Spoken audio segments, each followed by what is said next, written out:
Welcome to Cranky Live, the show where bold minds meet real talk. This isn't your average sports or news show. It's where we break down sports, culture, and controversy with facts, fire, and fearless honesty.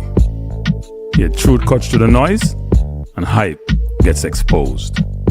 From football to track and field, from world issues to local debates, we ask the tough questions, speak without fear, and go deeper than the headlines. We don't follow the crowd, we set the trend. While others recycle the same tired takes, we bring fresh insight, unfiltered analysis, and bold perspectives. No echo chambers, no puppet talk, just real conversations for people who think for themselves. Listen with your brain, not just your ears. Think critically, question boldly, and speak freely. This is Cranky Live, where reason rules the mic and truth always wins. Come on, let's get into it.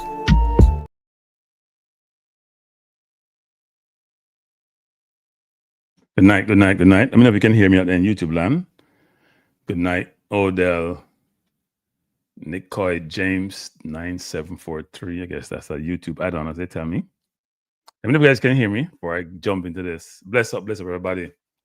Welcome back to Cranky Live. You know it go. As you come in, you know the routine. Do what you do. Just hit the yes button if you can hear me. So make sure so you can hear me first from the start. Sometimes I have technical difficulties, you know, when you're more seasoned, you're challenged. So yeah, all right, good. So bless everybody. I seem to have some throat problem now, so drink some water. Tonight, we're not ducking it out. Tonight, we are going straight into the heart of JFF conversation. Bless up Lee Young, War Boss.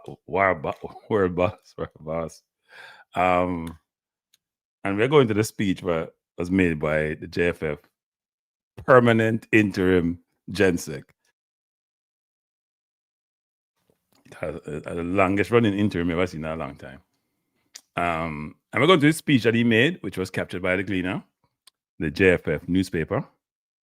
And he gave a big speech. Big speech for him. Kind of already come down so much. Anytime he come out and put his foot in his mouth, and probably do it again. He basically said in his speech a couple of things. We have drifted from local bred talent.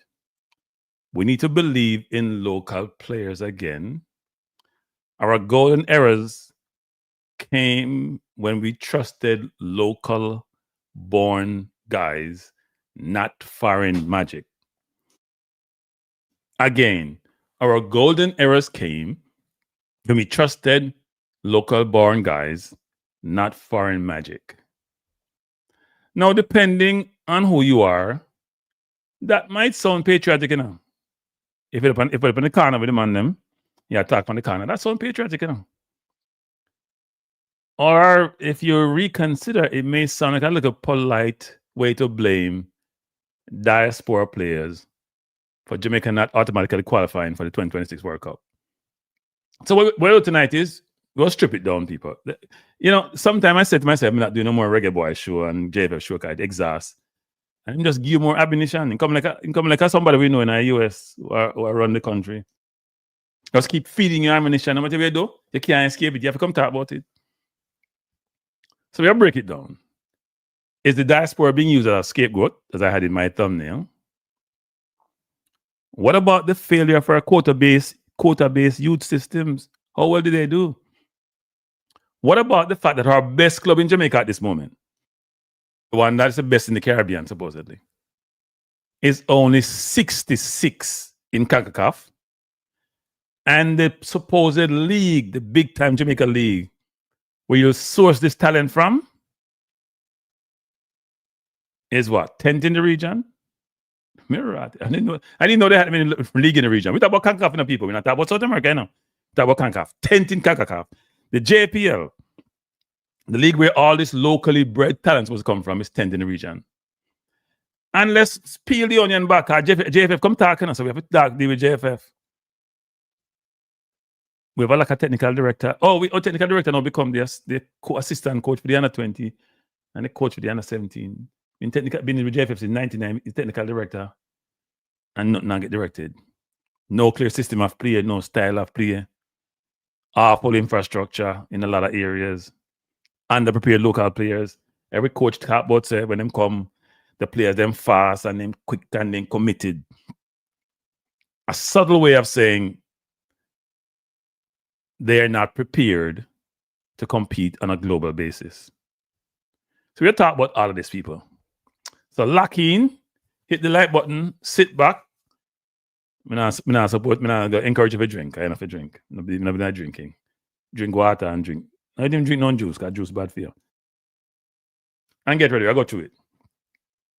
But before we start, smash the like button, people.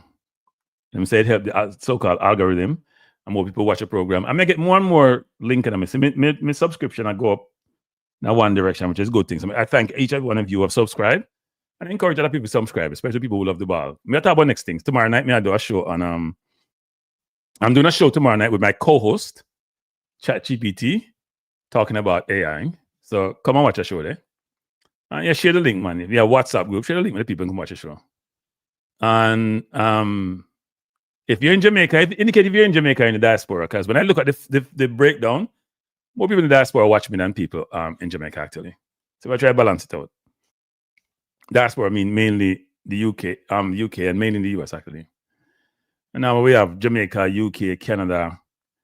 People from Cayman, even Trinidad. Quite a few people from Trinidad watch the show. So that's a good thing. So the whole place is supposed to be there. Because this show is about Jamaica and Jamaica abroad, you know. Because enough of we have decided to take ourselves overseas to do better for ourselves and our family. And I don't think some people like that. And when I'm called Jamaica, me that word enough, bad mind. Are we bad mind? Are we bad mind or them bad mind? I mean, so we people, I mean everybody at Jamaica. Can everybody at Jamaica stay so? See me and everybody in the foreign stay so. So let me pull up the article. The important things, pull up the article, people, and we'll read through the article. It's very important. Let me pull it up. If you can't read it, then that's not a good thing. We'll read it still. So let's go through it. This is Roy Simpson speaking at an event, and the Gleaner captured the key things that he said during his speech. Before I jump into this, bless up Pressa, your team won today. Bless up Keisha, thanks for joining, Keisha. Good night, Keisha. Lee Young, Omar Henry. No, Omar Henry, you have to stay for the one, Henry, man. You have to stay for the one. And by the way, people, come tomorrow night. Tomorrow night should be better. Michelle, bless up, Michelle. We'll go through it. So it says Jamaica Football Federation Interim General Secretary Roy Simpson believes that the national football team has moved away from, I lose my voice now, people, from the main ingredient of their past successes on the international stage and wants to see a greater belief in local bred talent. The Reggae Boys recently failed in their bid to qualify automatically to the 2026 World Cup and will have to seek qualification via the playoff route in March. However, one of the main bones of contention in local football circles over the course of the campaign is the team's over-reliance on the British-born talent. Although not diminishing the value and contribution of players born in Britain, this is the Gleaner saying this, and this is bullshit. Sorry, this is bullshit. I'm going to just say it plain and simple. That's not what he's saying. And the Gleaner is trying to manage this. Don't manage nothing, Gleaner. Write what the man say and stop. Tell us. Don't give no leading comment. The guest speaker at last Thursday's Kingston and St. Andrew Business House Football Association award ceremony held at the National Housing Trust car park, where pointed out that Jamaica's most successful teams, the 1998 World Cup team, which was 27 years ago, or 28 years ago, depends on what year you want to use. Some people in this chat may not have been born yet, but we keep talking about it. The 2017 and 2019 Gold Cup teams, which went to the final and semifinals, respectively, had majority local-born players. How did the 2015 team do? Can't remember. He noted that these teams produced the country's best performances on the international stage, and he believes a return to this philosophy will be crucial to the future success of the Reggae Boys. I won't hide it. My original speech was written with hope of swelling in my chest. I genuinely believe that tonight, and they have in parentheses or in brackets, Thursday, would be a celebration of Jamaica's qualification for the 2026 World Cup. But football, like life, doesn't always give us the ending we dream of. Start in sentence with preposition now. And sometimes the things that break us open are the things that make us stronger. But if we're honest, and we must be honest, we have drifted away from the people who gives football its meaning. So highlight that. We have drifted away from the people who give football its meaning. Interesting.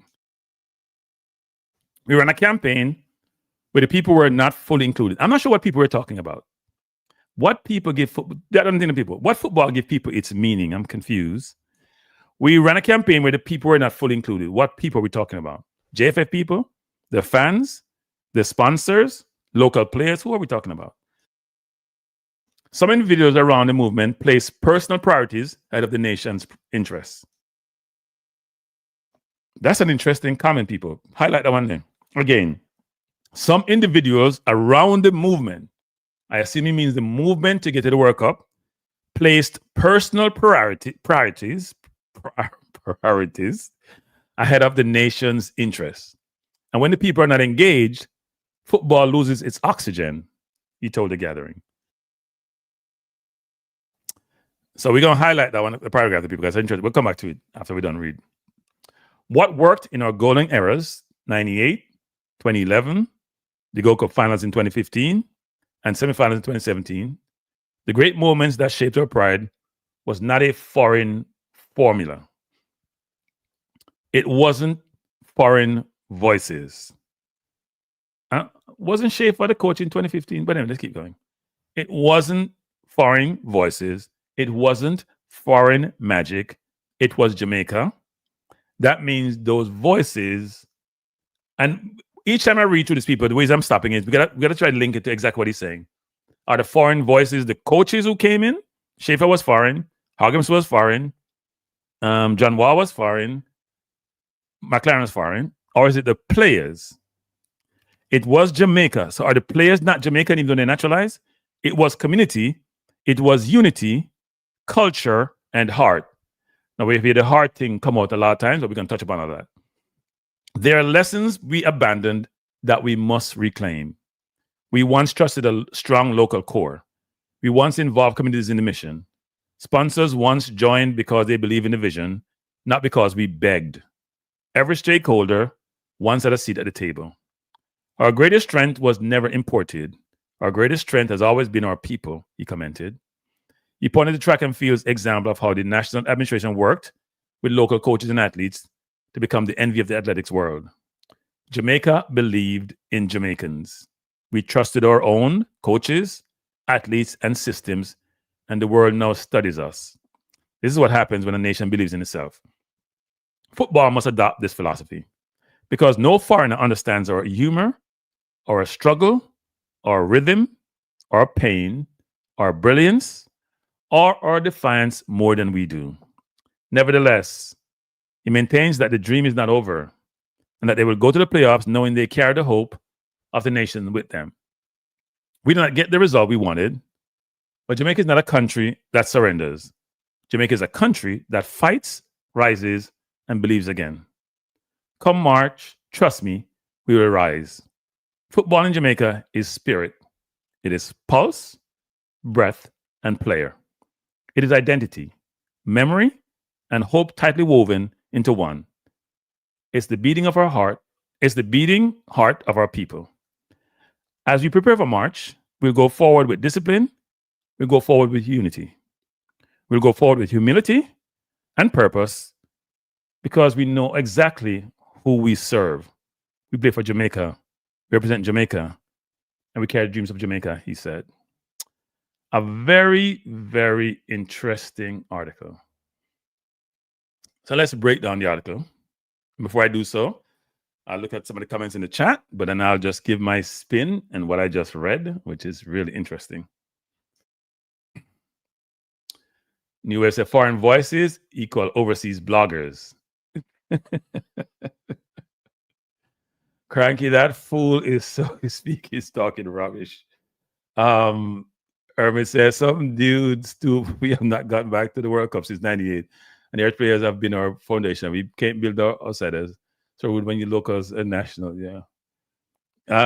Not sure. Turn to over. Herman, you got to revisit how you type it. You type too quite fast. None of the overseas based players should come back. Tycoon says Roy Simpson was running his mouth. I've been saying these guys are fit for football. Is Jamaica regular politics agents? They have no passion for football. 2015, Jamaica were runners up. I think that was Schaefer, wasn't it? And they had foreign born players. Omar says, I truly dislike them. Why did Roy Simpson go against Greenwood's family wishes to go not speak about the process in the media? Gave an interview to now JFF was waiting on Greenwood's mom to sign. Cranky, Omar's cranky. I'm overseas. I've long come to the conclusion these mad people are leading JFF. Doesn't like Jamaicans who live outside Jamaica. I've said it before. Speedy is the only one Jamaica want heritage players. All who fight Speedy is worse out there. So I'm gonna touch upon that Odell actually, because you're right about that actually. So let me just say this: couple of things. And by the way, I think that jab in that paragraph about people not being online, I am going to say that jab is at Speed, but that's okay. It's my interpretation of it. Good night. New Wave Entertainment. 3 off the back, 4 in 2015 were British born. Local teams will lose the New Caledonia. All right, let me spend some time going through this now, people. Let me break it down. It needs broken down. So he said we must reignite belief in local bred talent. And I'm not going to go back to the whole thing, but my throat is really bothering me, people. Sorry, I apologize. I come down with something.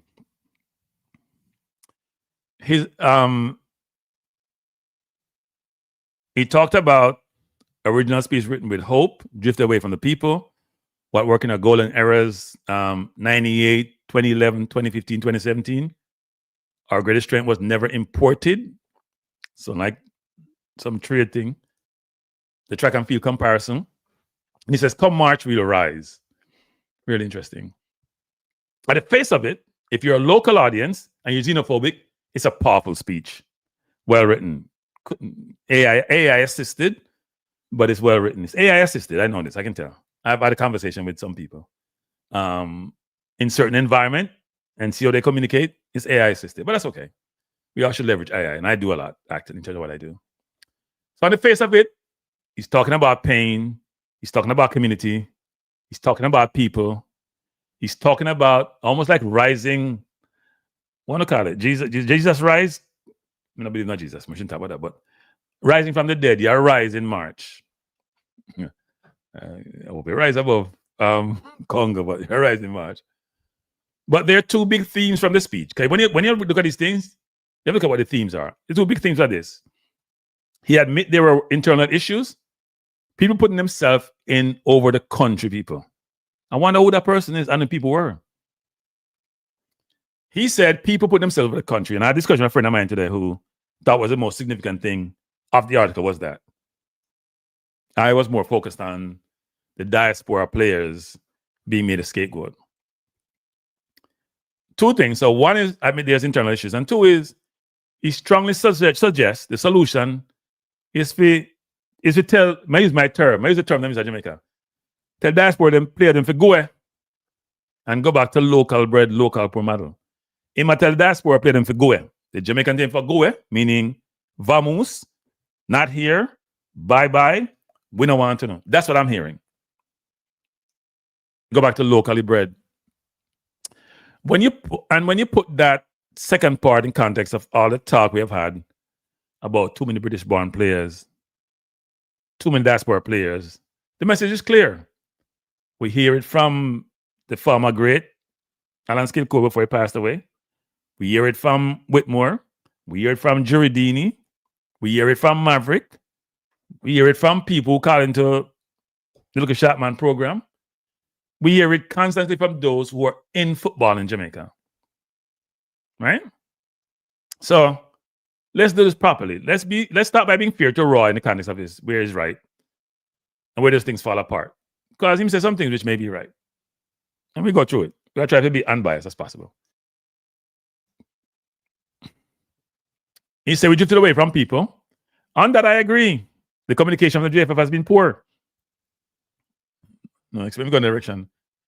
When decisions are made, coaching, squad, camp location, we don't hear about them things there really. Get things after the fact. And we get things managed. Every communication with the coach is managed by the head of the media. So the campaign kind of feel like something over our heads. Not with us, we're not part of it. There's always a constant back and forth between the public and the JFF who continue to tell us, inform us, beat us with it, that they're a private organization and we can't do nothing about it. They got elected and we have to hold on upon that. So we drifted away from the people. That's not the players, that's the administration. That's not the fans who continually are looking for information and to get knowledge about the team. That's the JFF. Now, the second thing he mentioned, individual putting personal priorities above the nation, people. That's an interesting one. We don't have to really call names, you know. We mentioned one earlier. Positions on the JFF, coaching appointment, technical committee role, even squad selection. Sometimes we feel more like a chess we have played than political games. That decisions are not made for footballing reason, but for other reason. If you've been following Jamaica football long enough, you've seen it. People clinging to titles, positions of influence, even the footballers suffer. In fact, when I saw the technical director name that come up for the under-17 team and the under-20 team, the man on board from 1999, I can't tell you one thing the man do to justify even being part of the organization. When Raymond was running for position for president a few years ago, and I supported this administration because I believe in being part of the process. But it's less have too evil. And Raymond couldn't point out one thing him do to justify being president. And a lot of these people in the organization can't point to one significant accomplishment that they have done part of the organization. It's amazing. So on the point, there have been selfishness around the movement. The people who are in charge are the most selfish people. They're not the nationalists. The players flying 9 hours to come here, substandard condition. Sometimes I think they have to spend them more money if you upgrade or even come. They're not the problem.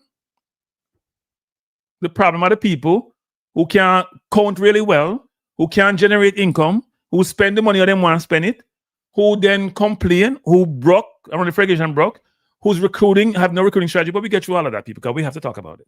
Because I started. And then there's the third thing. So there was two. He's right that community culture and identity does matter in football. It does.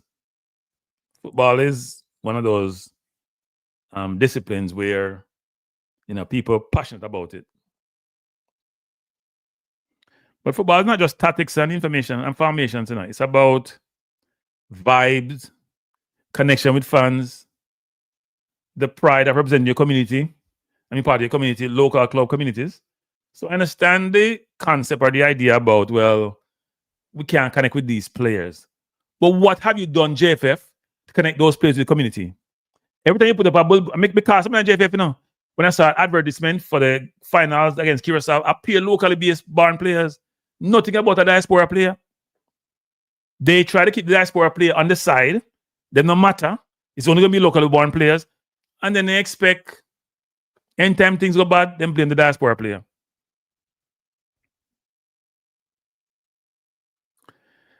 So, yeah, Roy may be right about certain things about community and culture.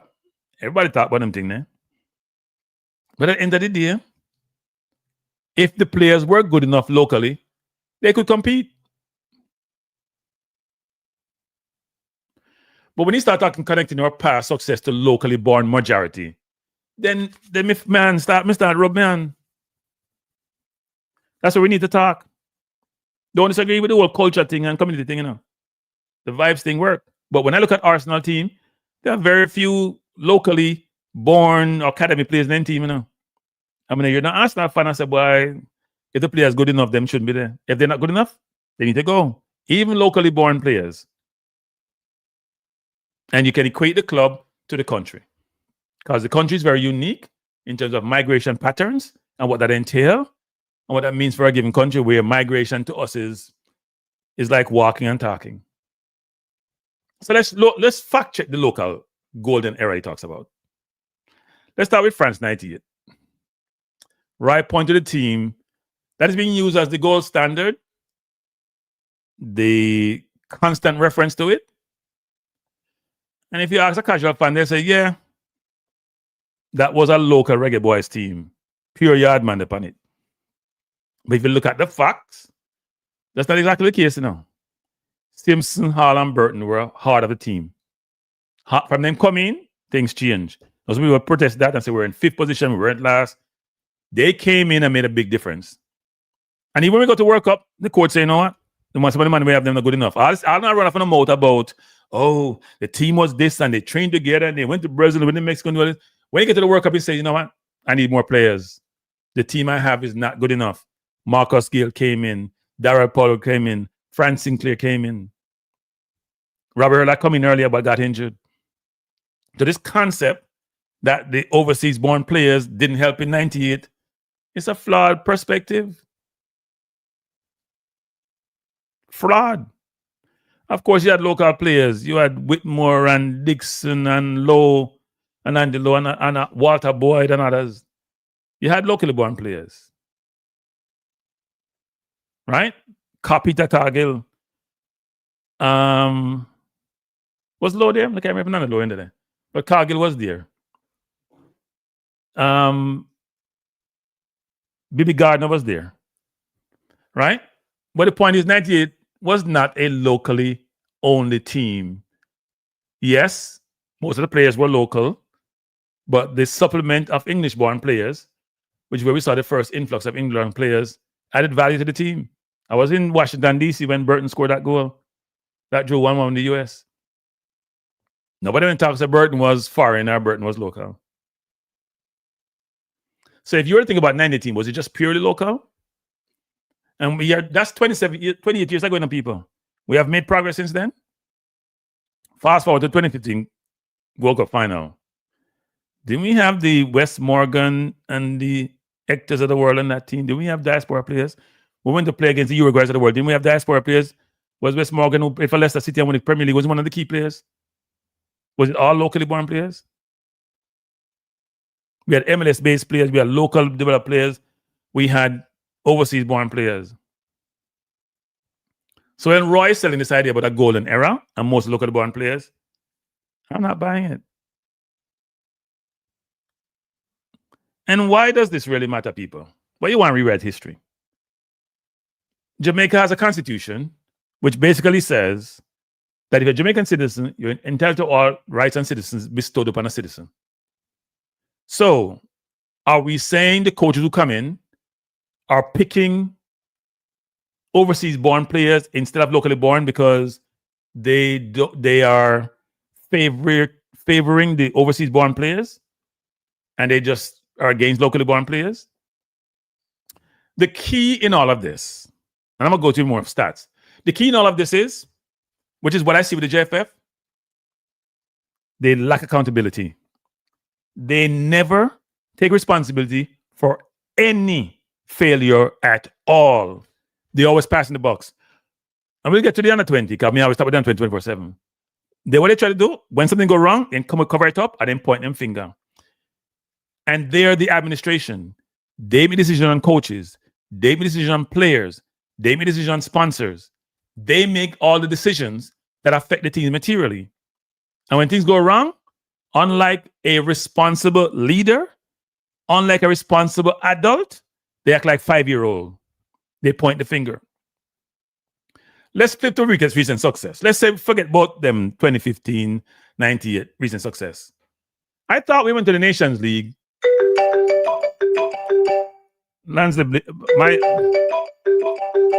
People, I'm not taking any phone calls till I'm finished.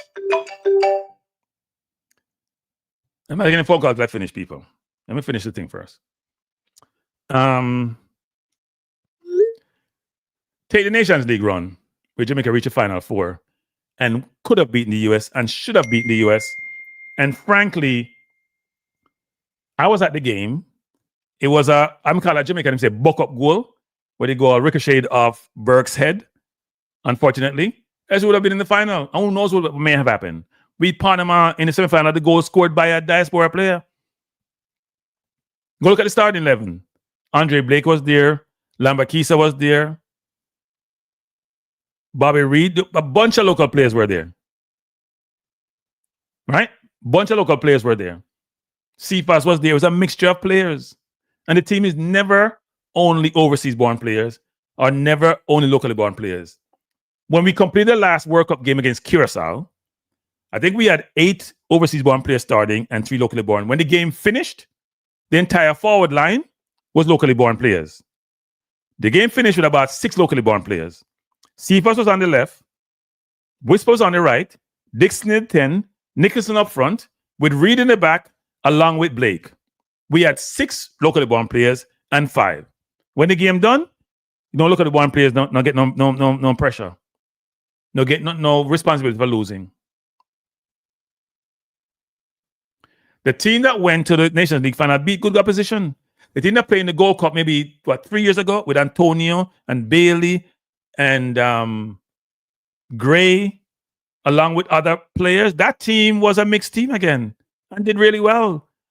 Destroyed Trinidad, beat up St. Kitts at a difficult quarterfinal, semifinal that we ran into. If we were a diaspora team that can do really well in Nations League and do well in other competition, I don't understand what that means in terms of saying we should just go back to locally bred players as if the overseas born players are not Jamaican. And he used the term Jamaican because he's saying they're not Jamaican. If you are in the US, people, if you're in the US, and a lot of us who come to the US are now citizens in the US, that's one of the worst things you can hear, you know. Because then you say to yourself, if I was to equate that to my current situation, and the US treat me how Jamaica want to treat those players, I would lose my mind. I would point to the US Constitution. Why are people not pointing to the Jamaica Constitution? Are these people so narrow-minded that they don't have the perceptiveness to look at the Constitution and say, you know what, you guys are wrong when you say? And the Gleaner is going to preface the conversation by trying to dumb down what he said. The Gleaners have to be one of the worst media outlets on earth, based on what I've seen in the last few weeks, actually. I'm going to stop reading the paper there too. And somebody sent me an article about it. I'm going to stop reading. I'm going to stop reading papers with my things to just bias. And now I'm not worth my time. You can't be, well, isn't it? Diaspora players can't beat Mexico and can't beat Canada. Suddenly a foreign.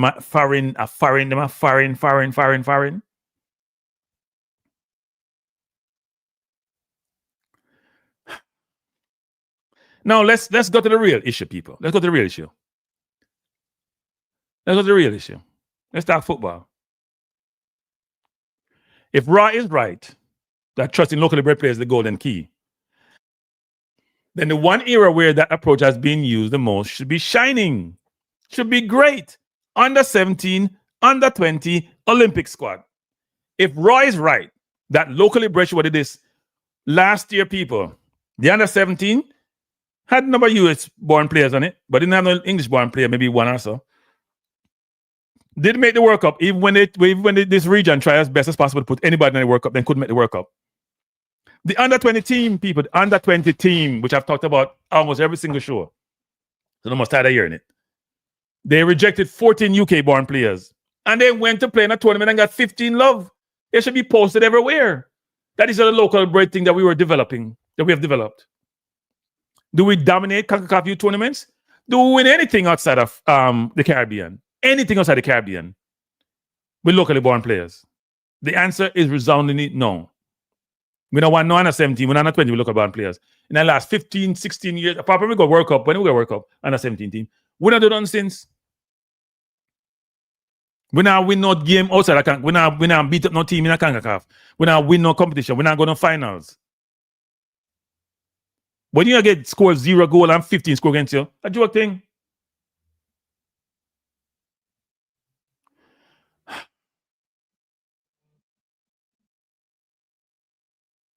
These teams weren't full up of British born playing people. They're full up of locally born players. Local majority squad. Chosen mainly from high school football. Some of them playing at JPM. Quota baking in the system. They might protect certain parishes, certain clubs, certain relationships, and embarrass themselves. They roll out the under 15 team who win the Caribbean Championship like that a big competition for camouflage. The portion of the under 20, the captain for the under 20 was part of the national team. Haven't seen him of late. That magic formula don't work. The formula is broken. This is the art of the problem, people. We have a structural problem. No, we have a leadership problem. Jamaica's youth development system is not on the same level as our CONCACAF region. The system don't produce technical footballers, tactical aware footballers. It doesn't matter how many local players you pick, them can't elevate to the senior level to compete on a world basis because they're not prepared well. The pool is weak. How many players have we sent overseas? You see country like Ecuador. Arsenal just signed 2 Ecuadorian twins. The kid that play for the under 20, the national team is like 17. Them have produced players like nothing in Ecuador. Where are our producers? We had Bailey years ago. We had Whisper more recently. Where's that pipeline of players that we're producing that we can all say, you know what? He has a potential to be great. That'll be very good. Where are they? What's restricting local players is not the kids, Is the system, is the infrastructure, is the inadequate coaching, and most importantly, is the lack of leadership. And the people who talk the most, who run themselves the most, who are in the public domain run them out, and are complaining about firing players, at them are the problem. At them are the problem. Roy wants us to trust locally based talent. We have seen the local bred talent. They go overseas and they come back at Jamaica in no time because they're not technically ready. We have played Trinidad 4 times in the last 2 or 3 years with locally based players. We can't barely beat a Trinidad team when a good. Sorry, Trinidad. I tell the truth. Barely. Who's the technical director of Jamaica football? Where's the long-term philosophy? Where's the coaching? Where's the coaching education from places other than Trinidad who feel like us? Where's the youth structure? Where's the pathway of players coming through the ranks? Where is it? Where's the 10-year blueprint? We send somebody the blueprint for Spain and people and dash away. We spend my time go research through it and say, we're sending dash away.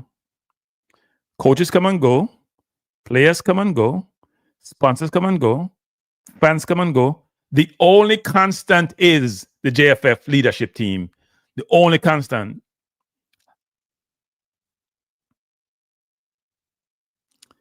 Hargreaves to come and divorce. Dance to come couldn't get along with them.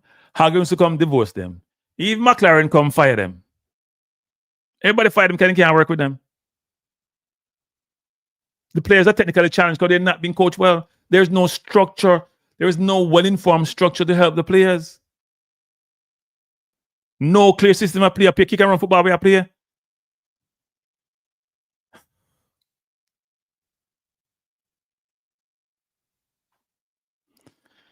If you watch people play in the national stadium, in the national field, it's a disgrace. It hurts your eyes.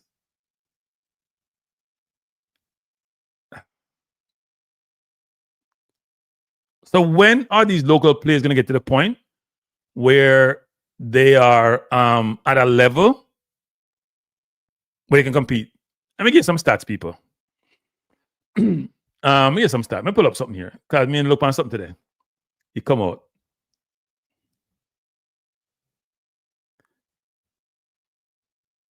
I think what I was, let me just see if we can find this stat. Let me look on today. See if we can find the people. Mount Pleasant is the best team in Jamaica and supposedly the best team in the Caribbean. They are ranked 66 in CONCACAF. Not my stats, come with the JFF, come with the CONCACAF. 66. They're my best team. Mainly locally bred. 66 team in our region, people. This is not Europe now. This is not Africa. This is Asia now. This is CONCACAF. 66. Not first. Not top 20. Not top 50. They are 66. They're my best team. They have the best football infrastructure in Jamaica. They're the most funded. They just won the Caribbean Cup. They're the flagship of the Jamaica Premier League. They are 66 in CONCACAF. If our best club is probably the most professional setup in Jamaica is ranked 66 in the region, what does it say about the overall level of the domestic game? And then Rice seems to want to tell us that the solution is to have more players from this environment and fewer from professional system abroad. People don't see the man mad. Man a madman. Madman. Here's the second thing. The JPL is ranked 10th among CONCACAF leagues. It's behind the Mexican League, MLS, Costa Rica, Honduras, Guatemala, Panama, Nicaragua, El Salvador. Don't please be better than Haiti to rate it, because Haiti about 11. Haiti probably not on league up here in Strive them out. The JPL is ranked 10th in CONCACAF. People, this is not South America, no. This is not Africa. This is not Asia. This is not, you're talking about worldwide basis. It's ranked 10th in CONCACAF. It's hard for rank 10th in a CONCACAF, people. And say, why use them player there? If you go player when one player ranked 66 and the JPL ranked 10. What are we talking about? I when the mad money I come from, people. And mad people, them, you know. I am flabbergasted. I don't understand. I gotta stop covering Jamaica football. Cause my head hurt me, star. My head hurt me. I'm having a headache with this nonsense. A league ranked 10th in CONCACAF. I probably name out almost every country in the CONCACAF. Think of a little Caribbean country, because 30 some country, most of them don't play football. I'm a cricket nation. I'm about 2 people in that country. 10th. This big JP we're talking about. I mean, every day upon some people's stage. 10th in CONCACAF. No, and me say so. JFF says so. 10th, them rank. And Mount Pleasant is 66. So they got the MLS 30 team and Mexico League, but still 66 them there. 66 team. And then win the Caribbean. Show you how far the Caribbean is and how backward the Caribbean is. The JPL is a semi-professional team. Many players have side job. If you get make money from JFF and your only job, you're poor. You're poor. If JFF are your only job, if JPL are your only job, you're poor. Big time poor. How can a league rank 10th in this region produce enough players by itself to carry Jamaica through World Cup qualifying when we are up against countries that are first, second, third, fourth in the same table? How we all do that? You can't fight. You can't go war when people have machine gun and M16 and go with cutlass. That not work, people. The issue is not about foreign-based players, people. It's not about foreign-based players. The issue is that our domestic league is nowhere near to being, I'm going to use the word okay.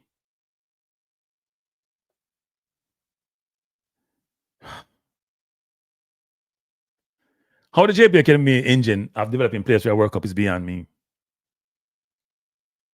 It's beyond me.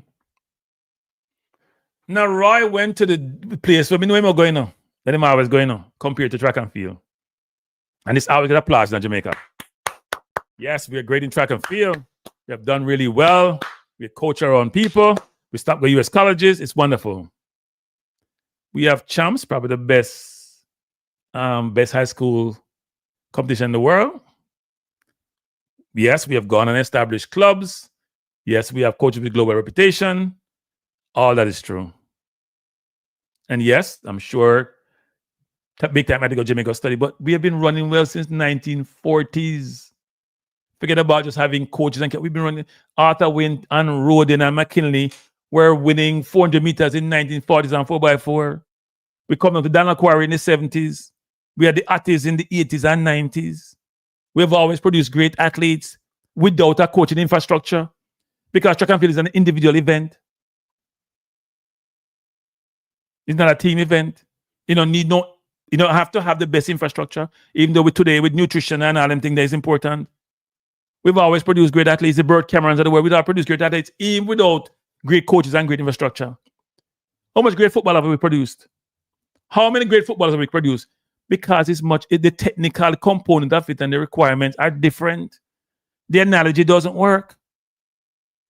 It doesn't work.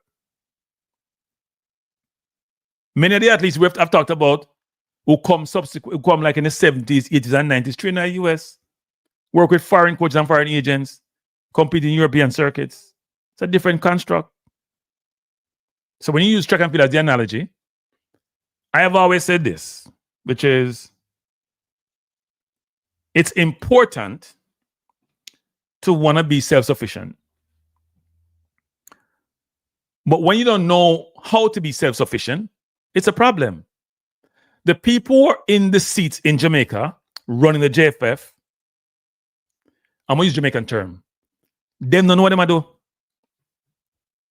They're not competent. Most of them, not say every one of them, a lot of them are not competent. They shouldn't be in the roles. They talk a good game, but you see no output to suggest that they should be in the roles. I am truly amazed at the incompetence I've seen over the years since covering Jamaica football, whether in these forums or not, and the audacity that these people have to come in the public domain and come up with their xenophobia and their prejudice and their discrimination against people who look like them, who have the same heritage, and who only want to support the island. Here's my final point. Roy Simpson, JFF, all of Jamaica. May I say this what Bailey said? And Bailey are locally bred and born. Uno can't do nothing for the diaspora. Let me read that again, because we're not cover my mouth. You in Jamaica cannot do anything for diaspora. This Melissa refurbishment, restructuring, rebuilding will be done by the diaspora. The Chinese government, the American government appear 2 cents them are going to 2 million a year. Them have billions them are give Argentina for help them with them thing. Them are going to $2, 2 million a year, 2 million there. And the diaspora rebuild the country. We're not too ungrateful. We're not too bad mind. I even don't like it, me can't help. We're not too ungrateful and bad mind. A diaspora believe in Jamaica. A diaspora talk about them high school. A diaspora talk about them family. A diaspora talk about this place and that place. A diaspora support the island without asking for anything from the island. Nothing them not ask for. All them do I give. I'm not take. I know I'm come with nonsense. And when you say them things, the man want to give you. I'm going to give you. What do I want to give you? Nonsense meter. I don't like to hear the truth. The truth shall set you free. The JFF is Jamaica's football biggest problem. And Roy Simpson, go look in the mirror. Are your mirror broke? Your mirror broke. Go and look in the mirror. The problem with the kids may have the fundamental basic tools to do well in any sport. The problem is they need support, and the support is lacking. It's not about their intellect. It's not about their innate athleticism. It's about the people who have been, where this has been bestowed upon them to run the football, and they have no idea what they're doing. And the worst thing is, they don't realize that they lack the capability to do what is required to help the football progress. So what timeline you talk about Roy Simpson? Hey, Roy Simpson, what timeline you talk about? You say we go to the local player. Which players you're what the players that come to Jamaica system now? What's the timeline? 1 year? 2 year? 5 year? 10 years? What's your timeline, Roy Simpson? Give us a timeline. All I know Jamaica run off on the mouth in the football community. That's what I'm going to talk about every day. If we use more locally born players. The kids, or you know what? Just hey, Roy Simpson, why did you say in your speech that for the March window, we should not use any overseas born players, we should have locally born players? That's what you should say, Roy Simpson. I'm supportive of that. And I said that to somebody today. I am supportive of Jamaica only use locally born players to play against New Caledonia and to play against DR Congo. And if you're born overseas, tell the JFF you're going to take a temporary break. Because we love Jamaica. We're not going to divorce Jamaica. We're taking a temporary break. We want to let you execute on your mandate. Execute on what the island is suggesting you should do. Go ahead and do your program. Go ahead and do your thing. Go play New Caledonia. Go play DR Congo with locally born players. We will take a break because it's March. Some of us need to get contracts. It's the worst time to leave your club, people, when it's coming down to the end of the season. When some may be trying to fight relegation. When some may be trying to win championships. When you're trying to secure a contract. You got to make sacrifice. So you may leave and lose your job. Might you tell them, say, you know what, right, Simpson? We agree with you. We agree with you. For somebody, so at this point in time, people, to come up with those comments, it shows you how unsophisticated he is. And you may see him come on and talk about Greenwood man and anything there. He should not be the GenSec. No GenSec worth their salt will put themselves in that situation. Timing is an imperative. So they say you want to say something. You manage what you say. There's a way to say things to the people and get the same outcome, you know, without put your foot in your mouth, you know. It's amazing, people. Now, I hear people saying that Rudolph's speed is the same way. I'll say this in Rudolph's behalf, because a very few times I do this, you know. Rudolph once was a proponent of the quota system, and a proponent of having a lot of locally based players in the team versus overseas based players. Over time, I have seen Rudolph realizing that the country is, maybe he's coaching education might get, is not where he needs to be. And he's pivoting a little bit. I don't know how much he's pivot, but he's basically now in a position where he believes in sourcing overseas based talent. Now, has he done enough to do so? No. So I'm not gonna beat Rudolph about that. I know some people want to beat him. I mean, beat him enough already. But I think he's pivoting and changing. And I can sense there's some disagreement in JFF about direction of travel. There's some disagreement there. But for somebody to have the gumption, audacity to just be clueless and make these things because it sells well in that environment, when it's the public domain, and we have a global world where news travels, is ludicrous. I find it unbelievable that any person with any level of sophistication, any level of awareness, both self-awareness and environment operating, would come out in the role that he has now, that he's sitting in, and make those comments. For somebody to do that, it shows he does not belong in the role, people. The role should not be his. He lacks the savviness required of such a role. And that's why JFF struggle. Both in its engagement with the public, its ability to source sponsors, its ability to source resources, its ability to stay afloat financially. It lacks the requisite people in the roles to allow it to be a viable organization. That's without doubt.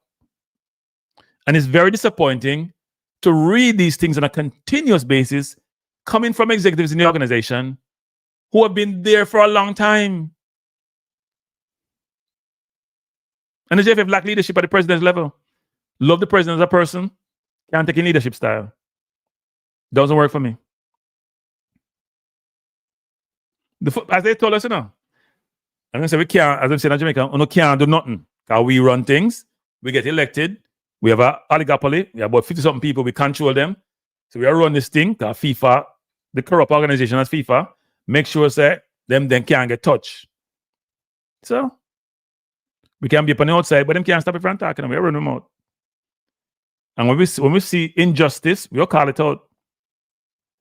We'll call it out. When we see injustice, we'll call it out. The sad thing for all of this is this. We want to enjoy our football without these people just being divisive. Somebody called me divisive a while back. I said CFAS and I guarantee start up on the team.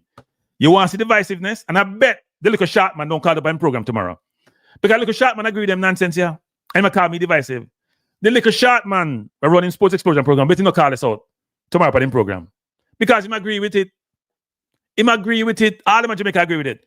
The man who run KL, the man who run sports channel on KLS, the Gleaner, the Observer, they all put down one bag and just rolling one hill. All of them I see them. There is no guardian of information in Jamaica in terms of the general public and their what the general public should be getting, how the general public should be protected. There's no guardian for them. We have no guards. They are part of this consortium, it appears, where the Gleaner, where all the traditional news, the Gleaner, the Observer, the radio station, them all are part of the same pool, like an elite pool, and all operate the same. We have no objectivity, no independent, nothing in the whole setup. I haven't seen any of those traditional media come on and beat the JFF for not making the World Cup. All they come with these excuses. For not getting automatic qualification, people, I watched the honest slot, Salah, and the question by the media today. The media was intrusive. The media don't stop pressure slot. 10 minutes of question after questions. Did he disrespect you? Does it affect your leadership? They're penetrating question. We keep using that word there. Piercing question. Maybe the word piercing. Piercing questions. If you look at the media, Jamaica, them can't even ask a good question. And when you ask a question, when if you say good, you look at them and like say, that's how you can ask my youth. That's why you come to the press conference for. And then they want to disrespect YouTubers. So anyway, the phone line open, people. We done with my diatribe. We done with my soliloquy. Well, about 50 minutes of it. Yeah, it's long enough. It's long enough. Me take phone call on people. The line open. And if you want to hit the like, if you're here, you want to hit the like button, you can please do so. So we don't want to let it. You can't live with it.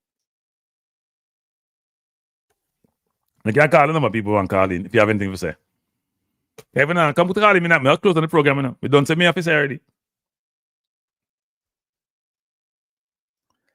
Yeah, let me go to somebody commenting first, and then we can talk about it. Let me see. Got enough comment in that chat, and I was just busy talking, and I look at no comment.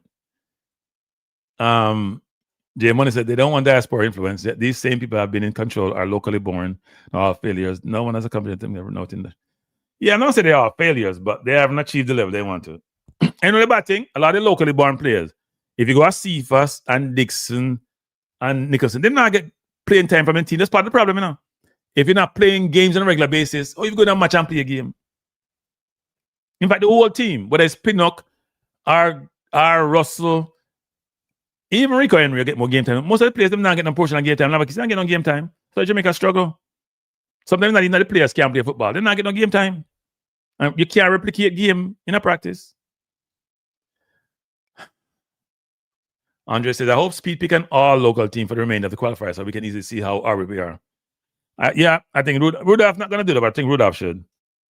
Rudolph, if you're watching the program, and I'm not sure you are, pick a locally born team. Pick a locally born team, Rudolph. Greenwood stay where he's at. Too much drama with Jamaica team. Yeah. Go play locally born players and sit back and watch the rest of the Caribbean pass or something, watch them play at World Cup. The girls did it with. The girls are a mixed team. I think it's mainly diaspora players, though. It's a mixed team. I don't know how long it's been there, but it's been there a while. I don't know what the total tenure is, but it's been there a while. Too long, for my matter. Bless Wayne Thompson. Think another approach instead of this negative emotion is to get Roy on your program. Think we get to the point where no, they don't want to come on the program. I don't try to get him, but they don't want to come on my program. None of them. Rudolph don't want to come on my program. None of them want to come on my program. They tell people, Roy Sims has told people that I'm toxic. Name alone. And think me toxic. So more people in the JFF think me toxic. And negative emotion. I'm going responding to an article. Wayne Thompson, what's negative? It's not negative. I'm responding to the article with facts. I'm not ranting and raving. I'm pointing out facts.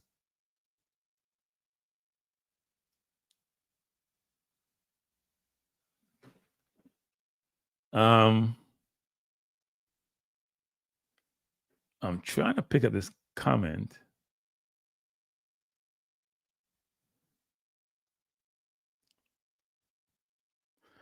So, yep, it's a good one. Jamaica struggled with diaspora players due to the poor organization, weak coaching, limited scouting, bad logistics.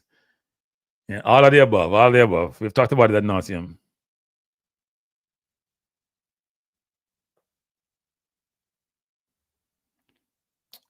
It's Jamaica's best accomplishment, that's for sure. Yes, the parish old boys are part of the problem. Everybody looking out for themselves.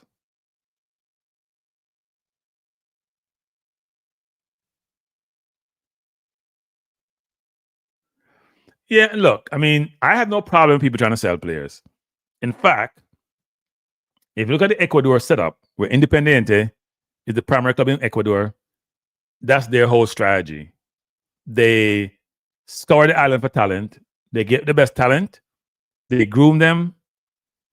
They develop them. They matriculate them to the national team because they're good enough.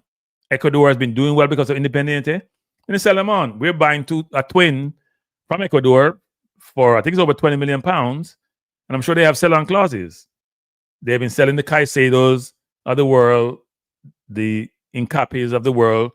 They're almost like a feeder club for Europe, and they make a lot of money out of it. And those players may trick the national team, but they're good enough. So if we have a system like that, I have no problem with it. Except Ecuador don't have the same migration patterns that we do and have as much people overseas as we do.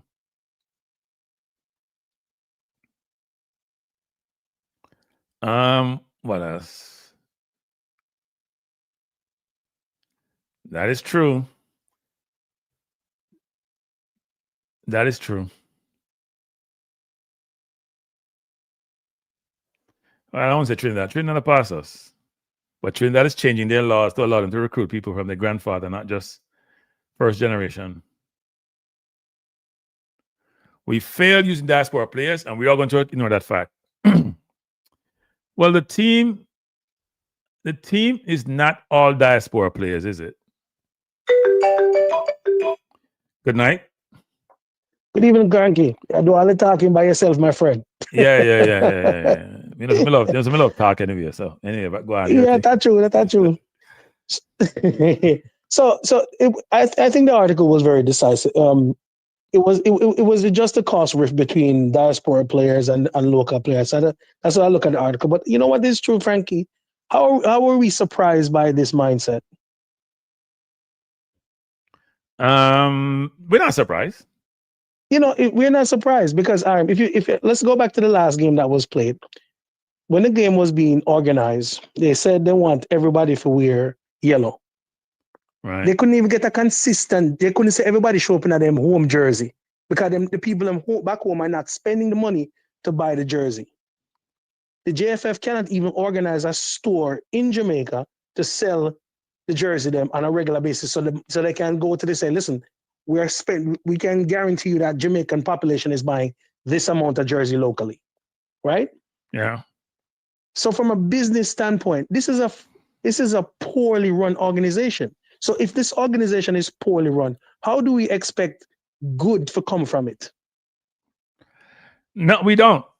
But we're hoping. Right. We're hoping that by just talent alone we can get by. But look, we argue in the forum about we have complained, a lot of us, about we picked the wrong coach in the first place. If we can see that, if even when we pick the coach can't see that, then it tells you everything. Yeah, it does. All right, look at it as we cannot even have a good conversation about the Jamaican players. Because we look at, for lack of a better term, let's go with Cephas. If we look at Cephas, we say, well, Cephas is a great player. He needs a lot of work. His greatest attribute is speed. Every other team does scouting. And if you watch most of the matches of the teams in the Caribbean, they know Cephas has speed and they take away the speed. You watch the last game at the stadium, every time he pick up the ball, the center back came over to support. So he was nullified. And when he was nullified, he could do nothing to change his game. And if you say Cephas is bad, everybody jump down your throat. Because we cannot have a good conversation on talent. The other young man, and because if you call out the whole of them, you said them say a bad man against local player. But we can see, but they can't. Yeah. Mr. Ricketts cannot run an organization to save his life. He means a figure him look good. That's why speed is always getting blamed that he might run the JFF. No, it's across the board. The organization is flawed. There is no mission statement. There's not a top down. Him can't come in. The head of the organization cannot come out and organize and tell you how it's going to run for the next 10 years. No one, even the newspaper, can say, okay, Mr. Ricketts, we failed to make this, and if we fail to qualify in the playoff, what is the next steps? What is the mission statement going forward? What are we going to do? They can't tell you. When you watch the JPL, the fields are horrible. The ball bunks a lot. The man might control the ball while it bunks. They might make the best of the situation, but then the playing surface needs to be one generic thing. It has to be level across the board, so you can get the best out of the players. They're not doing that. They're not tackling that. So if the organization is only a command, a fluff here, fluff there, I'm sure if the girls them start to win, you see them come out and them, oh, this is what we're going to do. This is where we're going to do. If the kids them come out and then win, or this is what we're going to do. And when they fail, they say nothing. You must be as good in failure as you are in success. That's a well-run organization. Right. And then when we're sitting here and we're constantly telling them that we know what good look like, nobody don't want to hear. The best hope, and this is probably going to put a lot of pressure upon this young man, the best hope is if they don't give Simon the organization for run, because at least him seems to be a deep thinker at certain levels. Nah, the old folk is going to run the organization. The same incompetent people are going to be running the organization. A lot of them are incompetent. The people, we're not going to use euphemism anymore. They're incompetent. That's why Jamaica football is struggling. That's why JFF broke. They don't have money. They broke. How can you run an organization that can never be profitable? Look, it's expensive to run a football team. It's expensive to run a football team. We all agree with that. But when your strategy is flawed, it's flawed from day one. You have no strategy. It's a kick and hope strategy. That's what we have, both on the football field and in the boardroom. So let's step back a second, right? You need the Paris Council for win. You need Paris Council for stay in power, for lack of a better term.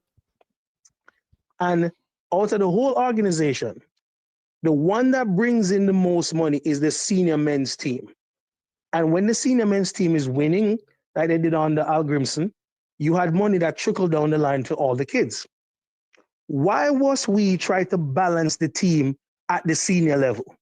The team at the senior level should be the best players, not the ones we like, not because them play a Western Kingston or wherever. It should be the best players because we need the money to trickle down to the kids so the kids can get the coaching, the equipment, or whatever it is they need, the infrastructure to move forward. Why are we arguing with these things? Why are we having this debate? If the bread and butter of your company is not making money, how this work? Me I go to the JFF and say, stop sell white rum. And we're going to debate why white rum should be 2%, 3%, 4%. They're not changing the formula upon white rum because that's their money maker. Them can introduce a whole bunch of things, but the money maker is white rum. Why are we going to change white rum? How can an organization function this way? I know. This is to use, boy, this is, boy, I don't even want to use the wrong term, but this is asinine. Yeah. This is asinine. Yeah, it's sad. It doesn't matter. It is so sad.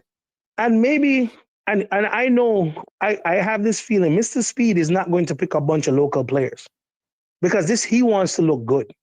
He's not going to go out on the international stage and get clobbered by people who don't know how to play the game at the international level.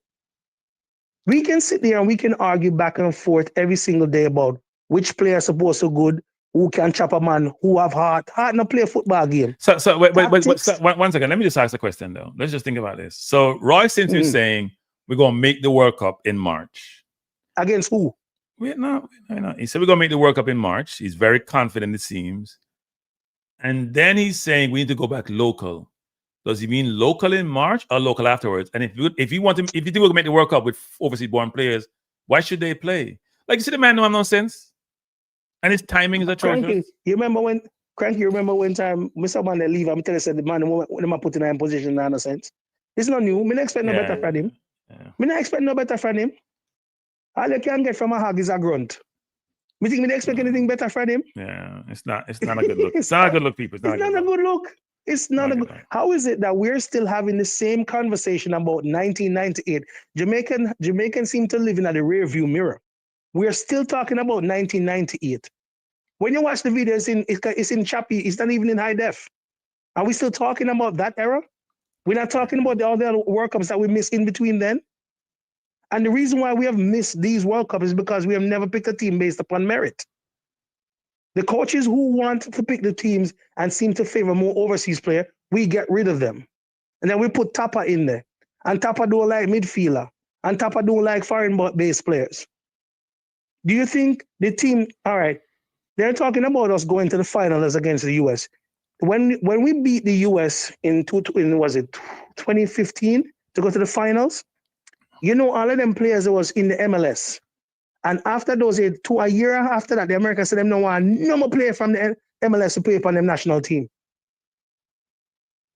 After the Jamaica beat them a year after that, them said they don't want no more MLS player upon the team. If you look at the American team, all of their players are playing overseas. And how come we still stuck in the past?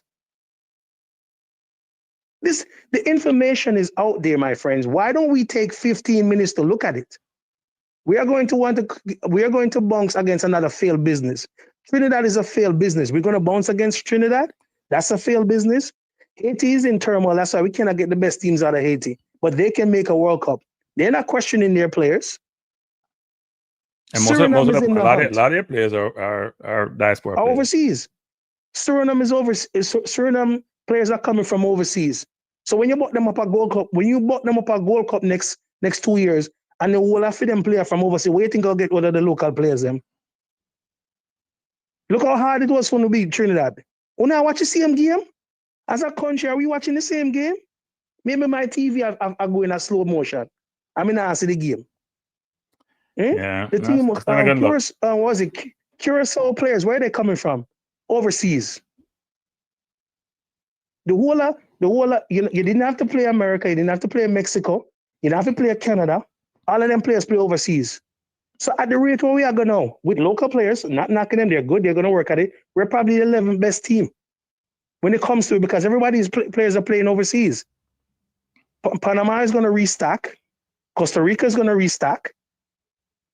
What is this discussion we're having here? The kids that we have, they're probably about 10 years away. Even the ones that went and watch and win the last couple of years. Oh, you think they can compete with the US kids? You think they can compete with the Mexican kids? That was the Caribbean. Let's stop having these asinine discussions, brother. These people are running this organization. It's like them are running the PMP and the JLP from 1980 or 1970 when they were a little boy. You still a jump and chuck and a knock pan together for make nice.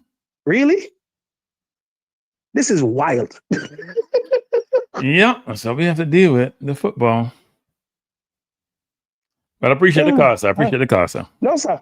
No, have a good evening, sir. Right, and bless. These comments were of CB, not Frankie. So I'm going to sue you. Jamaica laws are written, where the recipient of the information and the person who's saying it both can be sued. The politicians made it that nobody can say nothing about them. Yeah, I tell you. Look at me now. Right, so have a great evening. Yeah, man. Bless. Thanks for the call. Yeah, it's sad, people, that it's sad that we keep having this over and over and over and over. I had no plans to do a show tonight talking about the JFF.